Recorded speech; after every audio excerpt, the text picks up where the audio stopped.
amagqabantshintshi ezithe zaqaqamba kwihlabathi.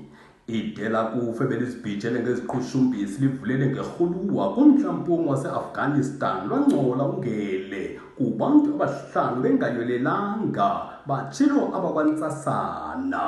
Rhwaqu eChina, inkampani yemigodi yelilizwe iza kuvula kwakhona umgodi wesimbiwa esaziwa nge-lithium nalapho esizakuphinda sicolwe khona ngaphambi kokungena kwimalike kwiphondo iXiangxi.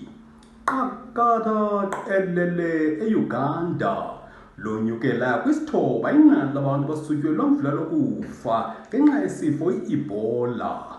EUrope, owayesakuba ngumongameli wombutho webhola elikhulu eSpain uLuis Rubiales uza kujongana nengalo yomthetho ngokuncamisa uYeni Hermoso ongukapteni weqela lebhola lasetyhini ekhatywayo emva kokuphumelela indebe yehlabathi ngenxa yemincili. Sibuyele ekhaya. Umongameli womkhonto wesizwe party uGedle Ihlekisa Jacob Zuma uyalele intombi yakhe uDuduzile Zuma ukuba icele uxolo ngezithuko eyatyabeka ngazo usosibajikelelo lombutho uFloyd Shivambu kungenjalo uza kukhomba umzonotywala. Xa siqwela ingqokoqo ngabula sizwe khuphelo.